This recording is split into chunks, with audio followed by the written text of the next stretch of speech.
প্রত্যেকটা মানুষকে যেতে হয়। কোন দিকে কম আছি আমরা? 1 কোটির ওপর লোক যাতায়াত করে, আর বছরে যদি আমরা সংখ্যা ধরি তাহলে তো অনেক। আগের বারও 80 লক্ষের ওপর মানুষ এসেছিল, এবছরও আমাদের ধারণা যেহেতু কুম্ভ নেই 1 কোটির ওপর ছাড়িয়ে যাবে। সুতরাং তারা যদি সাহায্য পেতে পারে এই উপায়, তাহলে বাংলা কেন সাহায্য পাবেন না? বাংলা কেন ন্যাশনাল মেলার বাংলা স্বীকৃতি পাবে না? এটা আমাদের দ্বিতীয়তম। এই চিঠিটাও আমি আজকে দিয়েছি বলে আপনাদের কাছে দেওয়ার পরে বললাম।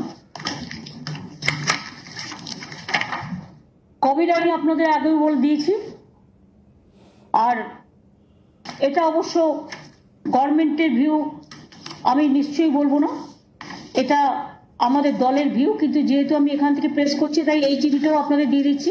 তার আগে আমি আপনাদের বলি, বিভিন্ন তীর্থস্থানকে কেন্দ্র করে ইতিমধ্যেই আমরা তাদের ডেভেলপমেন্টের জন্য 700 কোটি টাকার ওপর খরচ করেছি। যদি কয়েকটা আপনাদের কাছে বলি, ইভেন কালীঘাট মন্দির হচ্ছে, কেউ কেউ লিখছেন শুধু রিলায়েন্স একা করছে, এটা ঠিক নয়। ওনারা শুধু সোনার চূড়াটা করছেন আর ভেতরের কিছু কাজ করছেন, মন্দির ভেতরটা, ভেতরের কিছু অংশ। কিন্তু আমরা 165 কোটি টাকা খরচ করেছি, ওদের খরচটা হচ্ছে 25 কোটি টাকা, 35 কোটি, আর আমরা করেছি 165 কোটি টাকা। সুতরাং কিভাবে হকার সরিয়ে তাদের অ্যাডজাস্ট করে কাজটা করা হচ্ছে। আমি মেয়র এখানে আছে, আমি বলবো কাজটা যাতে দ্রুত হয়, কারণ কেউ কেউ পুলিশকেও একটা ট্রাফিক সিস্টেম মেনটেন করতে হবে, কারণ যে কাজগুলো দ্রুত হওয়ার কথা সেখানে ভিড়ের জন্য সেই কাজটা আমরা সুসম্পন্ন করতে পারছি না। এখানে traffic department should take care also. পুলিশের কালীঘাট টেম্পলের জন্য 165 কোটি টাকা খরচ হচ্ছে এবং কাজ অনেকটাই হয়ে গেছে। আমরা আশা করি খুব তাড়াতাড়ি শেষ হয়ে যাবে। তাছাড়াও জগন্নাথ ধাম এক দীঘা হিটকো করছে, এটাতেও প্রায় আমরা 205 কোটি টাকা খরচ করছি, জগন্নাথ মন্দির করছি আমরা। এছাড়াও অনেক আছে, ধরুন circuit tourism development, Kachua Chakla 9 কোটি 15 কোটি আমরা দিয়ে এসেছি। আমরা অনুকূল ঠাকুরের ওখানে 5 একর জমি গভর্নমেন্টের জমি দিয়েছি সম্ভবত, যদি আমার মনে থাকে। তাছাড়াও মহেশ আমরা ডেভেলপ করেছি। ইস্কনের জন্য 700 একর জমি আমরা দিয়েছি, মানে পারমিশন দিয়েছি। 700 একর জমি বিরাট একটা হচ্ছে। তাছাড়াও তারকনাথ মন্দির আমরা উন্নত করেছি, আমরা মহেশ উন্নত করেছি, আমরা বিশেষ করে সার্কিট ট্যুরিজম চারিদিকে করছি। কনক দুর্গা মন্দির ঝাড়গ্রামে করেছি, renovation of beautification Tarakeswar temple করেছি। আমরা তারাপীঠ ডেভেলপমেন্ট সার্ভিস করেছি, যাতে আমাদের অনেক খরচা হয়েছে।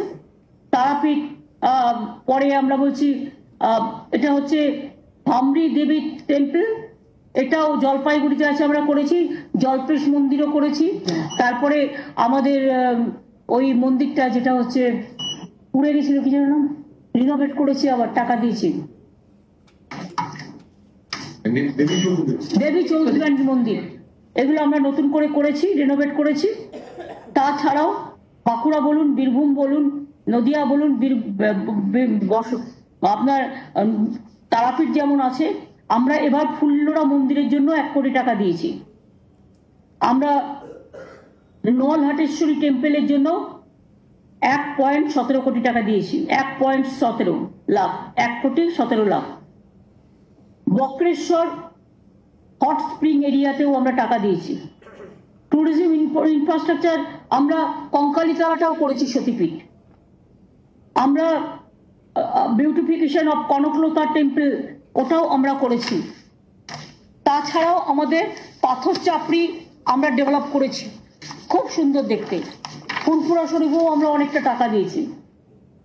আমরা বীরভূমের Shiv temple, Nanoor temple of Raghunath Shiv, Gurisha super temple at Supur, Bolpur Birbhum.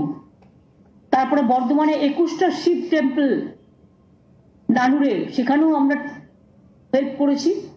বীরভূমের নবরত্ন টেম্পল অফ ব্রাহ্মণ দিঘি নানুর, সেটাও করেছি আমরা। বীরভূমের এখানে বেশি আর কি ধর্মস্থান আছে, উৎকর্ণ নানুর বীরভূম করেছি। আমরা নন্দকেশ্বরী টেম্পল সাঁইথিয়া সেটাও ডেভেলপ করেছি।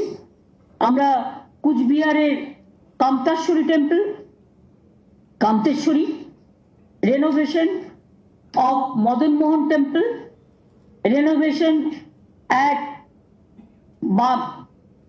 বারাণসী কালী মন্দির, যেটা বারাণসীতে আমাদের একটা জায়গা ছিল, আপনারা অনেকেই জানেন না, সেটাও আমরা ডেভেলপ করেছি। ওখানে একটা গেস্ট হাউসও আছে সম্ভবত।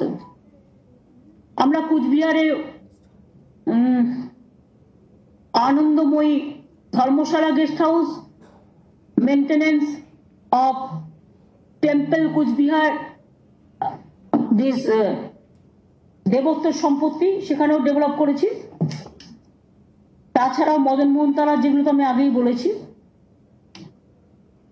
এছাড়াও পারদেবী বাড়ি টেম্পল, রাজমাতা টেম্পল, বানেশ্বর টেম্পল, শিব মন্দির, শিবযজ্ঞ মন্দির, সেখানেও আমি নিজে গিয়েছিলাম এবং প্রায় 1 কোটি টাকা দিয়ে এসেছিলাম।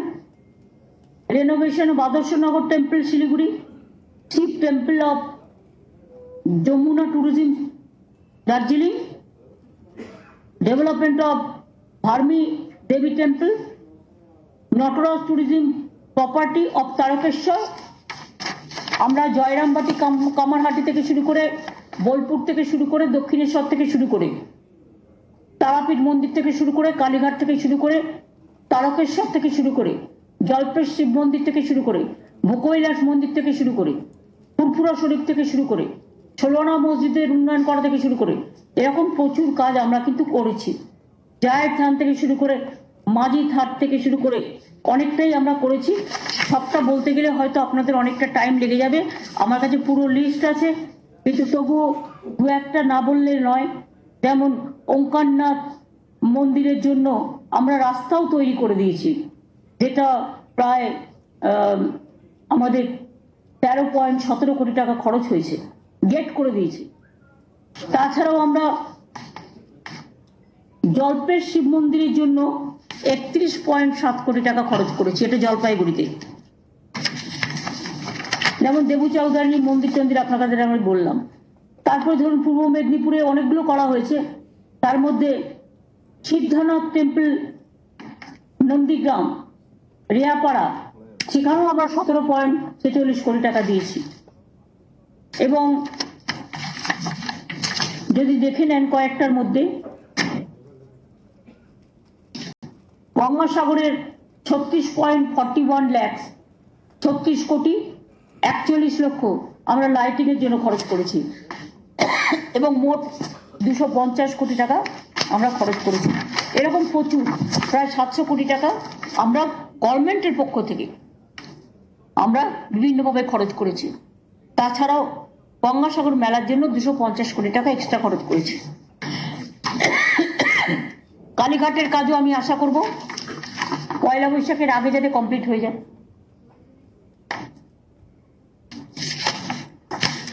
এগুলো আমি গভর্নমেন্টের বললাম, যেগুলো আমরা টেক আপ করেছি। ইমামবাড়াও আমরা ওয়াহেদ আলী সাহেবের এটা করছি কবরস্থান।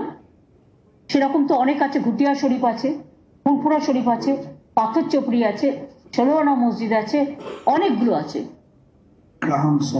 গ্রাম সোম কালিম্পং এ, তারপরে ওদিকে ব্যান্ডেল চার্চ থেকে শুরু করে, চন্দননগর থেকে শুরু করে আমরা সমস্ত ডেভেলপ করেছি। অনেক জাহের থান মাঝি থানও করেছি। এটা হয়ে গেল আমার গভর্নমেন্টের পক্ষ থেকে আজকে বলা, কারণ একদিন যদি সব বলি তাহলে আপনারা অতটা হজম করতে পারবেন, এবং কোথায় লিখবেন বললে হয়তো ওই টুকটুক করে দেখা যাবে, মানে একটাও কেউ জানতে পারছে না। সেই জন্য যতটুকু আপনারা লিখতে পারেন সেটুকুর মধ্যে যাতে আপনাদের উপর প্রেশার না পড়ে সেটা। আর একটা ওই 1 নেশন অ্যান্ড 1 ইলেকশন, এটা ইলেকশন কমিশন একটা সাজেশন চেয়েছিল as a chairperson of all India Trinamool Congress, তো I should not mention it here, কিন্তু যেহেতু ডেট ইজ জাস্ট 14 তারিখ দ্য লাস্ট ডেট, সুতরাং আজকে এটা রিপ্লাই আমি পাঠিয়ে দিয়েছি। আমি সৌমুখে বলবো একটা করে কপি দিয়ে দেবে। আছে, তাহলে আমি যে কথাগুলো আপনাদের বললাম তার ডকুমেন্ট আপনারা সব পেয়ে যাবেন। ডকুমেন্টেশন করেই আপনাদের এই কথাগুলো বললাম যে আমাদের বাংলা কিন্তু মনে রাখবে সব তীর্থের মিলন ক্ষেত্র, সব ধর্মের মিলন ক্ষেত্র, সব জাতির মিলন ক্ষেত্র। আর WBCS এবং WPS থেকে উর্দু এবং সাঁওতালি ল্যাঙ্গুয়েজটাকে ইনক্লুড করা হলো, হিন্দিটাও। হিন্দি ভাষা, অলচিকি ল্যাঙ্গুয়েজ, এবং যেটাকে সাঁওতালি ভাষা বলে, এবং নেপালি ভাষা, বাংলা, নেপালি আছে অলরেডি, বাংলা তো আছে, হিন্দি আছে, হিন্দিকেও ইনক্লুড করা হলো। এটা আপনাদের কাছে আমি জানালাম। এই পর্যন্ত আমার বলা। আশা করি আমি এটা করতে পেরেছি। আর কোভিড নিয়ে যতটা মানুষ পারেন ততটা সাবধানে থাকবেন, কারণ অনেক বড় বড় বাজারে যাই যখন, বা বিশেষ করে এটা ছড়াচ্ছে একটা জায়গা থেকে, সেটা হচ্ছে প্রাইভেট নার্সিং হোমগুলোর ICCU থেকে। কালকে একটা প্রাইভেট হসপিটালে একজন মারা গেছে, যদিও কোমরবিডিটিস ছিল, কিন্তু তা সত্ত্বেও ICCU গুলো অনেক সময় এত পেশেন্টের প্রেশার থাকে, তাদের আমি দোষ দেবো না, তারা হয়তো পরিষ্কার করতে পারে না। আমাদের গভর্নমেন্ট হসপিটালগুলো যেমন পরিষ্কার করা হয়, এবং আমাদের হেলথ ডিপার্টমেন্টকেও আমি যে জন্য হেলথ প্রিন্সিপাল সেক্রেটারিকে ডেকেছি এখানে, এবং আমরা ফুল এখানে আছি যে হেলথ ডিপার্টমেন্টের থেকেও এখন থেকে রেডি হয়ে যাওয়া for future if anything happens. ভয় পাওয়ার কোনো কারণ নেই, আতঙ্কের কোনো কারণ নেই, এবং বেশি প্রচার দেওয়ারও কোনো কারণ নেই। কিন্তু যেহেতু আমেরিকা স্পেনে এটা বাড়ছে, আর এটা একজনের হলে ভীষণ ছোঁয়াচে, সেই জন্য হয়তো ডেথ রেট কম, কিন্তু ছোঁয়াচেটা বেশি। কিন্তু যাদের কোমরবিডিটিস থাকে, বিশেষ করে হার্টে প্রবলেম, চেস্টে প্রবলেম, কিডনিতে প্রবলেম, লিভারে প্রবলেম, লাংসে প্রবলেম, যাদের কোমরবিডিটিস আছে তাদের এরিয়াতে আমাদের অলরেডি আমাদের একটা লিস্ট আছে। তাদের সবাইকে বলো মাস্কটা ইউজ করতে। আপনারাও ইমিউনিটি যাদের কম, এবং আমি সাংবাদিক বন্ধুদেরও বলবো, আপনারাও হারিয়েছেন আপনাদের বন্ধুদের, পুলিশ বন্ধুরাও হারিয়েছে, সরকারি কর্মচারীও হারিয়েছে। আমি আমার নিজের পরিবারের 2জন সদস্যকে হারিয়েছি। কোভিডে যেভাবে আমরা যুদ্ধকালীন প্রস্তুতি নিয়ে কাজ করেছি তা চিরকাল মনে রাখার মতো। এখনো আমাদের দেখতে হবে যাতে এটা না ছড়ায়, আর যদি ছড়ায় তাহলে ব্যবস্থা রাখতে হবে, প্রিকশন এখন থেকে নিতে হবে। এই কটি কথা আপনাদের কাছে আমার বলার ছিল। এই কটি কথা বলে আপনাদের সকলকে হ্যাপি নিউ ইয়ার জানাই, এবং মকর সংক্রান্তির আগাম শুভেচ্ছা সবাইকে জানাই। আপনারা যদি কেউ যান, সবাইকে বলবেন 5 লক্ষ টাকা করে কিন্তু ইন্স্যুরেন্স করা হয়েছে সাধারণ মানুষের জন্য।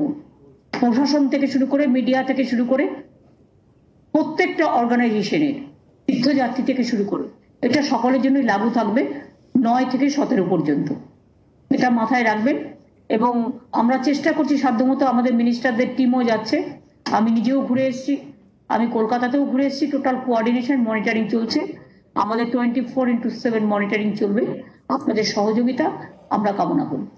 আমার এটুকু বলার ছিল, সরকারি পক্ষ থেকে এটা আমার হয়ে গেছে বলা। আমি এখন বলবো চিফ সেক্রেটারি, যারা গভর্নমেন্ট অফিসার আছে, লেট দেম গো। লেট দেম গো মানে এটার জন্য নয়, কারণ যদি আপনাদের কোনো কোয়েশ্চেন থাকে, there should not feel embarrass. আমি সিস্টেমটা ফলো করি।